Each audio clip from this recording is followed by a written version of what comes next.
ప్రతి ఏటా ఈ మేడపాడు ఈ పరిసర ప్రాంతాల్లో ఇలాంటి మహాసభలు జరిగిస్తూ అనేక మందికి ఈ మహాజ్ఞానాన్ని అందిస్తున్నారు. మా ప్రియులు చిన్నబాబు గారి యొక్క నాయకత్వంలో ఎన్నో దైవ కార్యక్రమాలు ఈ ప్రాంతాల్లో చేయటం సంతోషమైన విషయం. ప్రియులారా, నిన్న నుండి అనేకమైన సంగతులు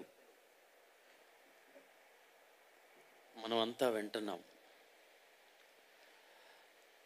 రాబో ఉగ్రత నుండి ఈ లోకాన్ని కాపాడేది ఎవరు?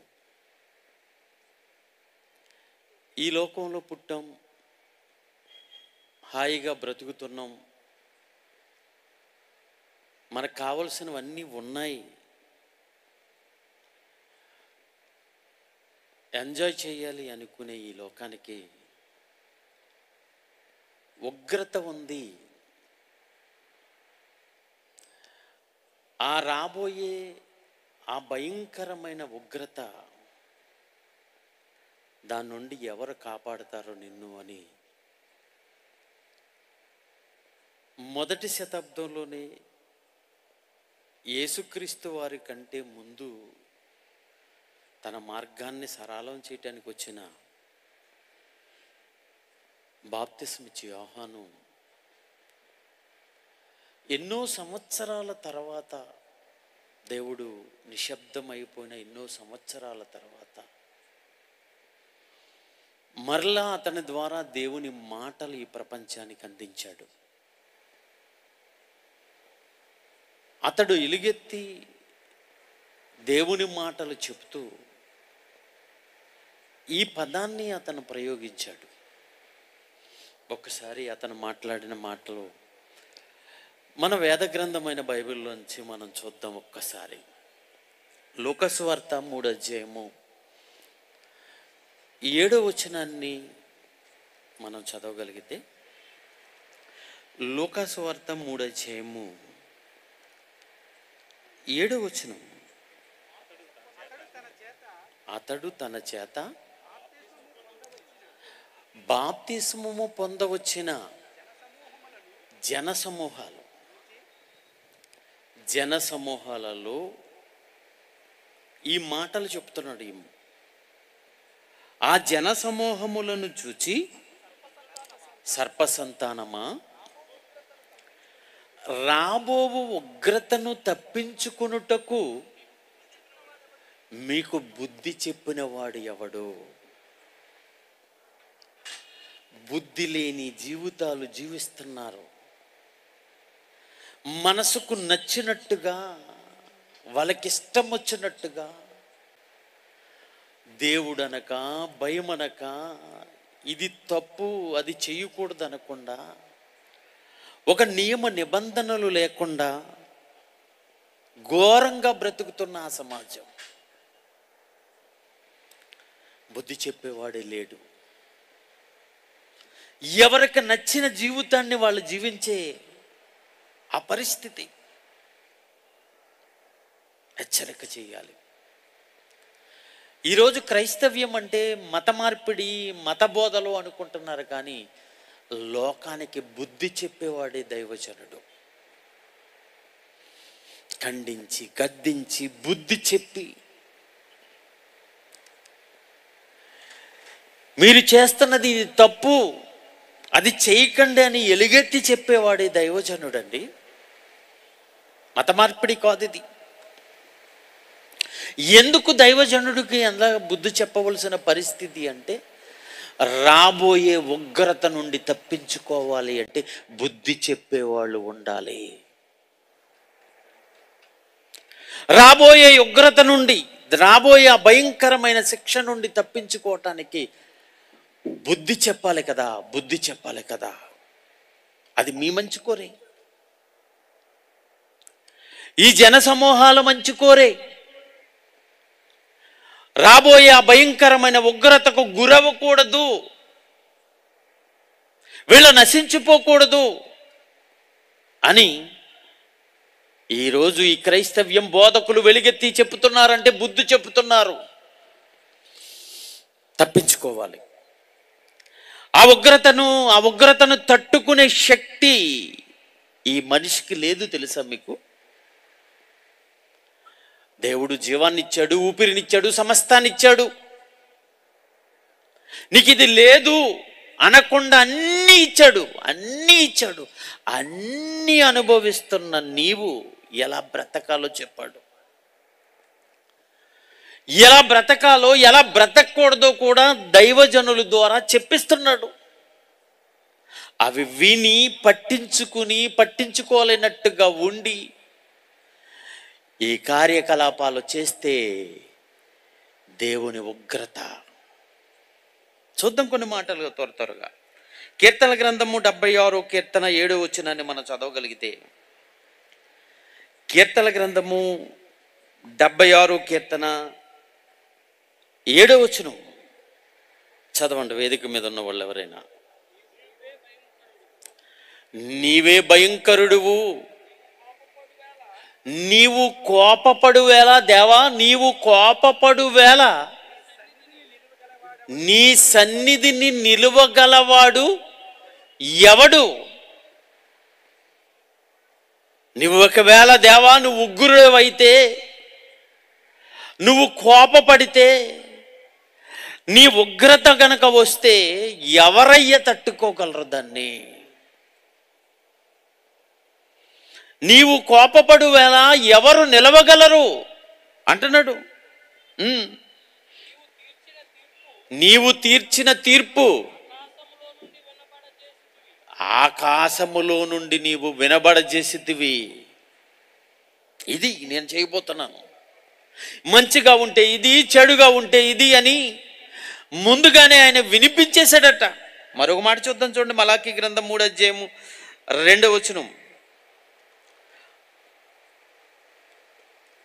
మలాకీ గ్రంథం 3వ అధ్యాయము 2వ వచనం. అయితే ఆయన వచ్చు దినము ఎవరు సహింపగలరు? ఆయన వచ్చే దినము, ఆయన ఉగ్రుడై తన ఉగ్రతను చూపే ఆ రోజు ఎవరు సహింపగలరు? ఆయన అగుపడగా ఎవరు వారవగలరు? అగ్ని వంటి వాడు ఆయన. దహించేస్తాడు ఆయన. ఎవరయ్యా నిలవగలరు? మరో మాట, యోవేలు గ్రంథం 2వ అధ్యాయము 11వ వచనం. యోవేలు గ్రంథము 2వ అధ్యాయము 11వ వచనం. యెహోవా తన సైన్యమును నడిపించుచు ఉరుము వలె గద్దించుచున్నాడు. ఆయన దండు బహు గొప్పదై ఉన్నది. ఆయన ఆజ్ఞలు నెరవేర్చే బలము గలది. యెహోవా దినము అది బహు భయంకరం. యెహోవా ఉగ్రత దినం బహు భయంకరం. దాని తట్టుకోగలవాడు ఎవడు? తాళగలవాడు ఎవరు అన్నాడు. చూడండి, ఎవరు తట్టుకోగలరు? తట్టుకోలేనంత ఉగ్రత. అందుకే రాబోయే ఉగ్రత ఉంది. రాబోయే ఉగ్రత నుండి నీకు బుద్ధి చెప్పేవాడు ఎవడు తప్పించటానికి? నువ్వు తట్టుకోలేని ఆ ఉగ్రత దినం నువ్వు తట్టుకోలేవది. ఎన్ని నీచమైన కార్యక్రమాలు. మనుషుల్లా బ్రతకండ్రా అని దేవుడు అంటుంటే మనుషుల కంటే నీచంగా బ్రతుకుతున్నాం, మృగాల కంటే నీచంగా బ్రతుకుతున్నారండి ఈరోజు మనుషులు. ఎన్ని నేరాలు, ఎన్ని ఘోరాలు, ఎంత భయంకరమైన దౌర్భాగ్యమైన జీవితం జీవిస్తున్నారో మన సమాజంలో ఒక్కసారి నెట్ కొడితే తెలిసిపోతుందండి మనకి. ఎన్ని అక్రమాలు, ఎన్ని అన్యాయాలు. దేవుడు అదే కోరుకున్నాడు, అదే కోరుకున్నాడు. ఆయన మనుషులు చేసే కార్యక్రమాలు చూసి ఆయన నొచ్చుకుంటాడండి, బాధపడిపోతాడండి, ఆయనకు కోపం వచ్చేస్తుంది. ప్రారంభంలో జలప్రళయం ఎందుకు జరిగిందో తెలుసా? ఆ జలప్రళయం జరగక ముందు జనులు ఎలాగున్నారు అంటే, ఒక్కసారి మనం ఆదికాండానికి వెళ్దాం. ఆదికాండము 6వ అధ్యాయము ప్రారంభం వచ్చును చదువునాను. నరులు భూమి మీద విస్తరించినప్పుడు, కుమార్తెల వరకు పుట్టినప్పుడు, దేవుని కుమారులు నరుల కుమార్తెలు చక్కని వారని చూచి వారందరిలో తమకు మనస్సుకు వచ్చిన స్త్రీలను వివాహము చేసుకున్నారు. నచ్చితే సరిపోతుంది స్త్రీ, పెళ్ళి. అదే బాధ వచ్చేసిందండి ఆయనకి. కిందకి చదువునాను ఇంకా. అప్పుడు యెహోవా, నా ఆత్మ నరులతో ఎల్లప్పుడూ వాదించదు. వారు పెళ్ళిళ్ళు చేసుకోవటంలో అక్రమం చేశారట. పెళ్ళిళ్ళు చేసుకోవటంలో, పెళ్లి చేసుకోవటం తప్పు కాదు, పెళ్లి చేసుకోవటం అనేది తప్పు కాదు, రైట్. మొదటి పెళ్ళి ఆయనే చేశాడు. పెళ్లి చేసుకుని నచ్చిన అమ్మాయిని పెళ్లి చేసుకోవటం, నచ్చిన అమ్మాయిని పెళ్లి చేసుకోవటం వావి వరుస లేదా? ఎవరిని చేసుకోవాలో తెలీదా? ఒక అమ్మాయి నచ్చింది పెళ్లి చేసుకున్నాడు, మళ్ళీ ఇంకొక అమ్మాయి నచ్చింది, మళ్ళీ ఆ అమ్మాయిని పెళ్లి చేసుకుంటున్నాడు. ఎలా ఉందండి సమాజం? ఈ భూమి మీద నరులను చేసినందుకు దేవుడు బాధపడిపోయాడు, రగిలిపోయాడు. ఈ స్థలాన్నంతటిని నాశనం చేసేయాలనుకున్నాడు ఆ రోజు వాళ్ళ చేసిన తప్పుడు పనులు చూసి. నిజం అండి. ఈ మధ్యన ఒక పెళ్లి జరిగిందండి. ఈ వీడియో ప్లే చేస్తున్నాను ముందా, ఆ వీడియో ప్లే చేస్తాను చూడండి. వాడు పెళ్లి చేసుకోవటానికి ప్రపంచంలో అమ్మాయే దొరకలేదా? తండ్రే కూతుర్ని పెళ్లి చేసుకున్నాడు చూడండి. సొంత కూతుర్ని పెళ్లి చేసుకునే తండ్రా? ప్లే చేయండి. మీడియాను కూడా పిలిచేశారు. ఇంతకీ వారెవరు, వారేం చేశారు?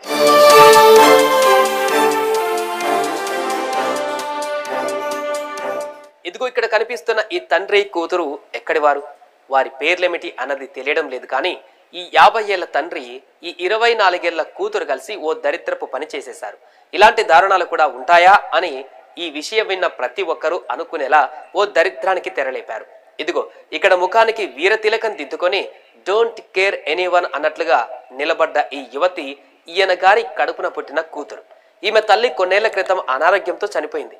సరే, పెళ్లికి ఎదిగిన కూతురికి గంతుకు తగ్గ బొంత అన్నట్టుగా తమ తాహతుకు తగ్గట్టుగా ఎవరికో ఇచ్చి పెళ్లి చేయాల్సిన ఈ పెద్దాయన కూతురికి ఏం మాయమాటలు చెప్పాడు. కానీ ఆమెను ఏకంగా 3 ముళ్ళు వేసి పెళ్లి చేసుకున్నాడు.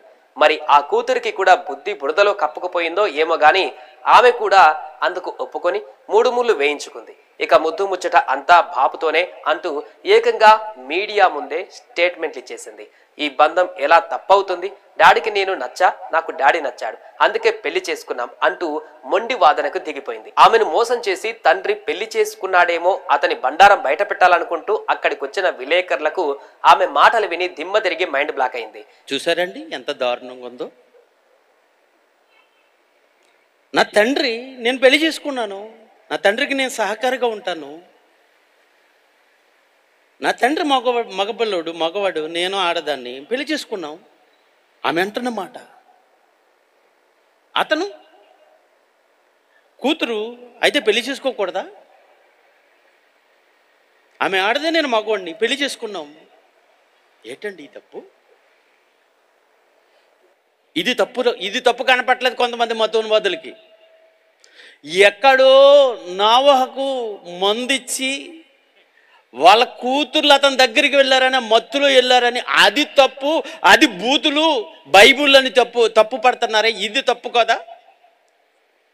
వేరే తిలకం దిద్ది కూతుర్ని పెళ్లి చేసుకున్న తండ్రి మన సమాజంలో మన భారతదేశంలో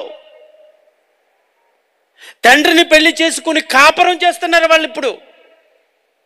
ఏంటండి దారుణం? ఏంటి ఎంత దారుణంగా ఉంది పరిస్థితి? భయం లేదు, వర్షవాయువులు లేవు.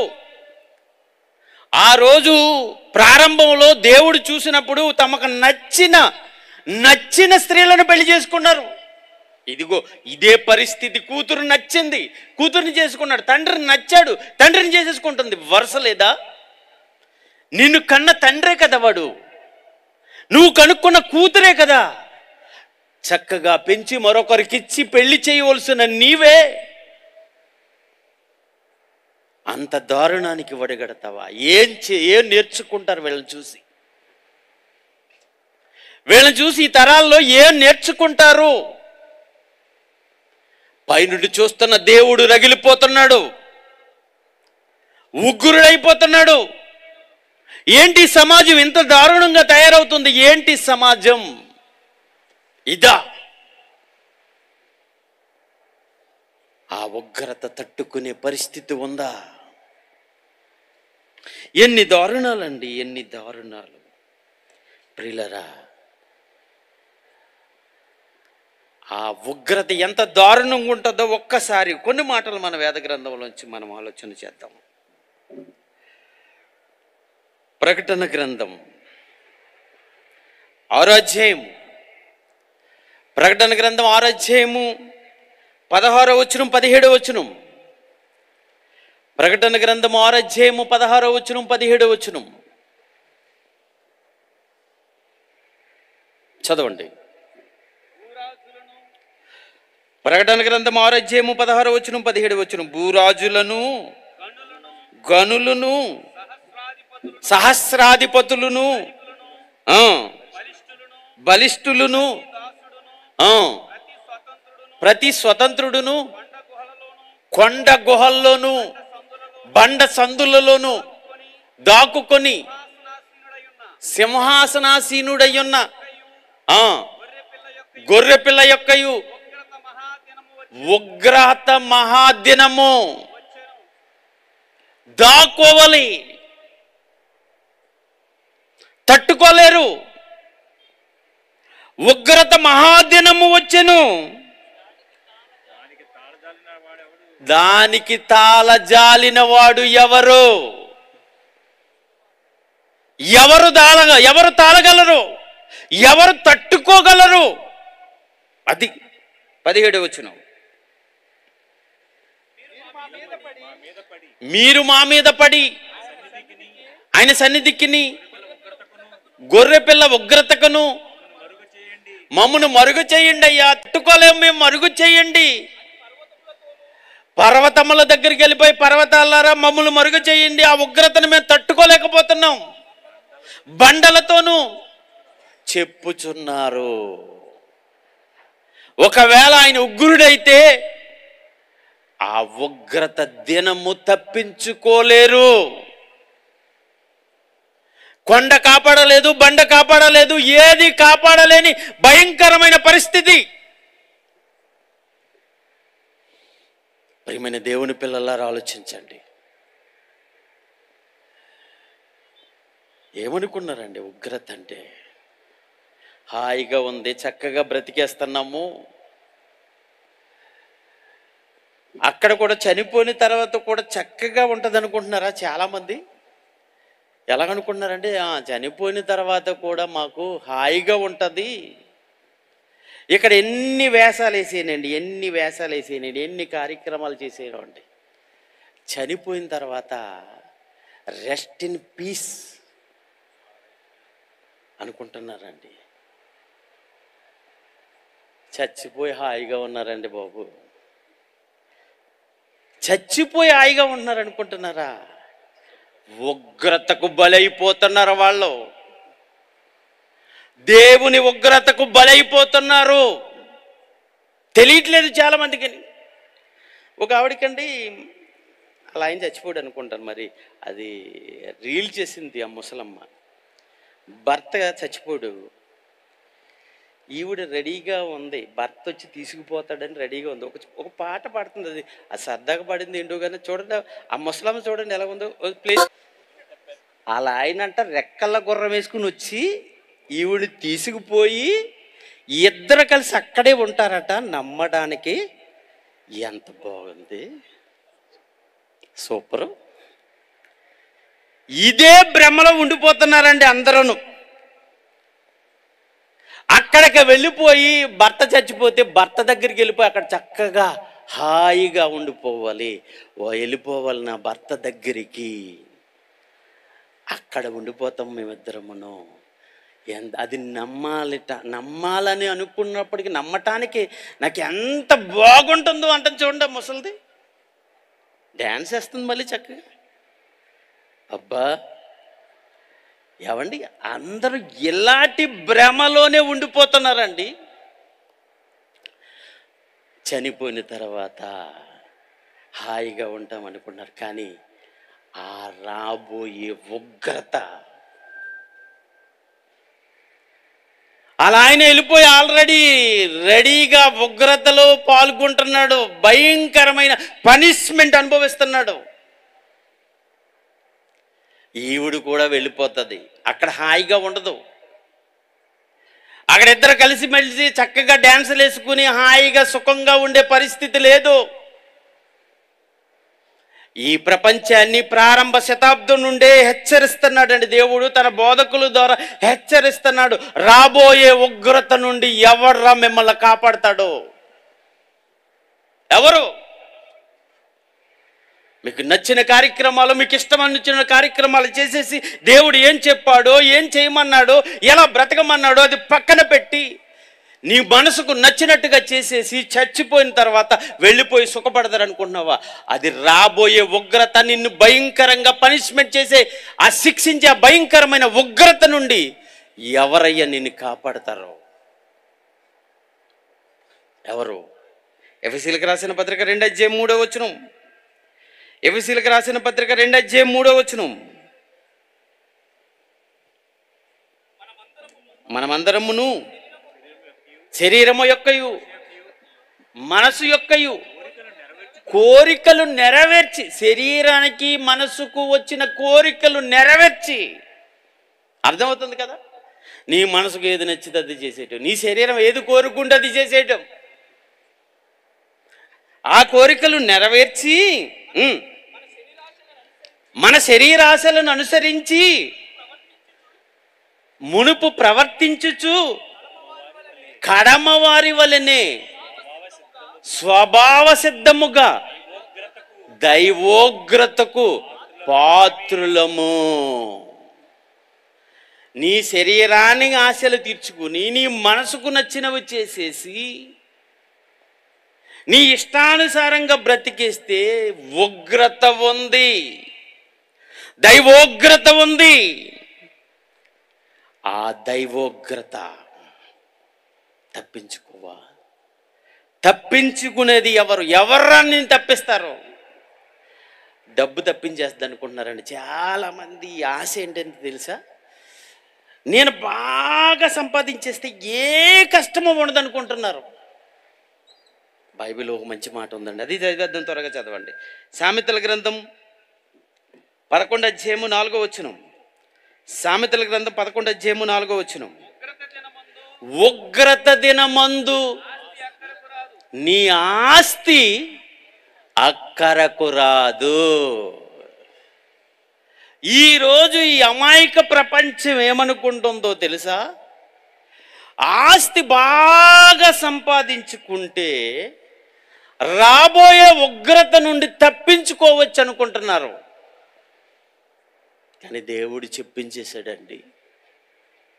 ఈ ప్రపంచంలో జ్ఞానవంతుడైన సొలొమోను ద్వారా ఈ ప్రపంచానికి చెప్పించింది ఏంటో తెలుసా? ఒరే, నీ ఆస్తి ఉగ్రత దినమందు ఆ ఉగ్రతను తప్పించలేదు, రాబో ఉగ్రతను తప్పించలేదు. ఎంత వేల ఎకరాల ఆశమైనా, వేల కోట్లు సంపద కలిగిన వాడైనా, బంగారం ఉన్నా, ఎన్ని ఉన్నా, నువ్వు చచ్చిన వెంటనే దేవుని ఉగ్రతకు బలైపోవాలి. నీ ఆస్తి ఆ ఉగ్రతను తప్పించదు. ఇంకో మాట చూద్దాం, చూడండి. యెహెజ్కేలు గ్రంథం 7:19. యెహెజ్కేలు గ్రంథం 7:19. తమ వెండిని వీధుల్లో పారవేస్తారు, బంగారమును యెహోవా ఉగ్రత దినమందు వెండియే గాని బంగారమే గాని ఉగ్రత దినమున తప్పించదు. ఇంకో మాట కూడా చూద్దాం. జఫన్య గ్రంథం 1:18. జఫన్య గ్రంథం 1:18. యెహోవా ఉగ్రత దినమున వెండి బంగారములు అంటే ఆస్తి. ఒకప్పుడు డబ్బు లేదండి, వెండి నాణేలు బంగారం నాణేలే. అప్పుడు ఓల్డ్ టెస్టిమెంట్ కాలంలో ఈ కరెన్సీ నోట్ లేదు. ఆ కాయిన్స్ వెండితో బంగారంతో తయారు చేయబడ్డవి. అంటే ఆస్తి, డబ్బు. చదువునన్నా. వెండి బంగారములు వారిని తప్పించలేకపోవును. ఉగ్రత దినములో దేవుని ఉగ్రత నుండి వెండి బంగారములు వారిని తప్పింపలేకపోవును. రోషాగ్ని చేత తప్పించలేవటండి. నీ ఆస్తి తప్పించలేదు, నీ చదువు తప్పించలేదు, నీ అధికారం ఉగ్రత నుండి తప్పించలేదు, నీ మందివర్గం ఉగ్రత నుండి తప్పించలేదు అంటున్నాడు కదా.